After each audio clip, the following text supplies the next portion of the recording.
Hi, my name's Iain Duncan. I'm the author of Scheme for Macs, and in this video we're going to take a look at the new table and buffer input and output functionality in version 0.2. Okay, we have here a Macs patch with a named table. Table T1, we've specified size 8, and let's pull up its window. Okay, now we're going to load up a Vim buffer with some table functions and walk through them. Let's first make sure our interpreter is picking up our commands. Okay, we're seeing table examples in the console. The OSC console does lag sometimes, but fundamentally we're working. So the first function I'm going to highlight is the table predicate. We can ask whether the symbol T1 does have a named table, and that single quote specifies that we are wanting to treat it as a symbol. And we see it returns true. And if we ask for a table that doesn't exist, we get false. Table length allows us to query for the length of a named table. We can see we get an 8. And table ref allows us to read a point from the table. And in Scheme for Macs, we are favoring scheme naming conventions wherever possible. Ideally, we can match both Scheme and Macs naming conventions, but where there's a difference in style, we go with the Scheme style. So reader functions are typically called foobar ref for whatever we're reading. Here we go, table ref T1 index 2, and we see right now it's at 0. Now let's set a value in the table. In Scheme, the setters typically are named foobar-set exclamation mark. That's the naming convention, so we're going to write the value 99 to index 2. And we can see it reflected in our table right there.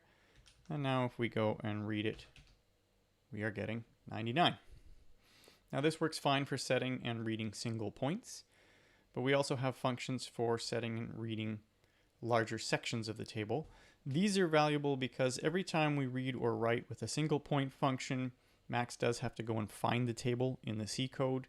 When we use the vector functions that do it by a chunk, the table only gets looked up and locked one time, so it is going to execute faster. So we're going to define a vector here with 4 points. Okay, there's our vector. And now we're going to write to table T1 at index 0. So table set from vector, the first argument is the name of the table, second argument is the table index, and then the vector we're going to write. And we can see our table has updated. Now almost all the functions in Scheme for Macs also have a shortcut form just to make things easier to fit in Macs message boxes or for live coding. So the shortcut for this one is tab SV. And you can see we've set it back to a vector of all zeros and put the values back in there. I'm not going to show all the shortcuts, but they are all in the documentation. Now, in the next function, table set from vector, I'm showing you some of the optional arguments. So if we put 2 more arguments after the vector, that will say at what point in the vector we want to read from and how many points. So we're going to read 2 points from index 2. Rather, we're going to set 2 points from index 2. And there we go. We've only updated 2 points in the table. Now, there is the other way around, vector set from table. So first we'll define an empty vector.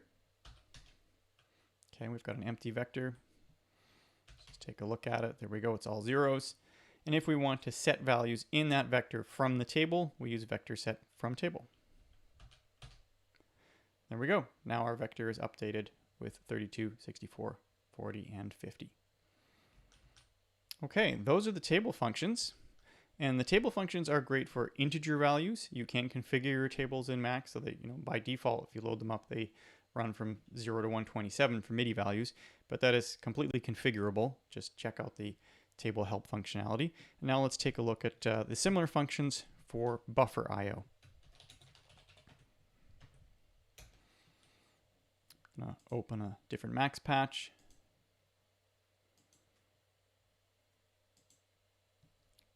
And close our table example and clear our console. Okay, so in this one, we've got a named buffer.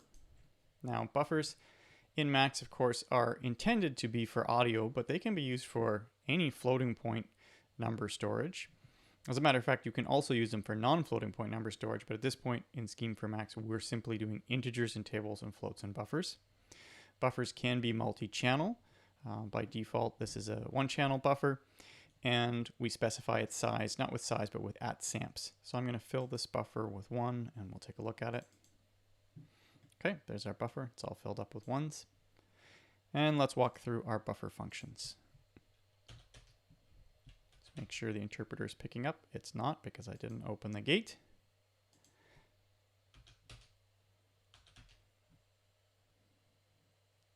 Okay, there we go. Now let's query whether there is a buffer named buff1. And we get a true. Now if we want to get the buffer size, I'm calling it buffer samples because unfortunately buffer size already means something in Max, and it means the size in seconds. So buffer samples buff1 returns how many points there are in there, regardless of whether we're using it for samples. And we have 8. Setting and reading single points is the same as with tables. We have buffer ref and we have buffer set. And you're seeing a little extra output here because I need to turn off some logging from the last time I recompiled. That will be gone in production. Okay, let's make a vector. Okay, so we've got a 8-point vector there with values from 0 to 1. And let's copy from that buffer, from that vector into a buffer with buffer set from vector. Now the buffer window does not automatically update until you click on it. But there you go. You can see it has updated. And again, we have values for, well, let's clear it. There we go. We have values for setting parts of the buffer from the vector again. In this case, we do need to specify the channel because I didn't want to have very confusing sets of polymorphic signatures for the functions. So if you want to pass in the optional arguments, it's expected that you've already passed in the channel. So we go buffer set from vector channel, index, vector, then the index point in the vector, and then the count of items. And that is explained more clearly again in the documentation. And here you go. You can see we've updated only 2 points in the buffer from our vector. Now to go the other direction, we can use buffer2vector. So if we would like to define a vector from the contents of our buffer, I've now defined v2, and you can see v2 is a vector that copied everything in that buffer. 8 points, all zeros, and our 2 values. We also have optional arguments for buffer to vector in order to allow us to only capture part of the buffer and put it into a vector. And there we go. You can see we only get a 2-element vector out of buffer to vector because we asked for only 2 count points. So that's an overview of the new table and buffer input and output functions.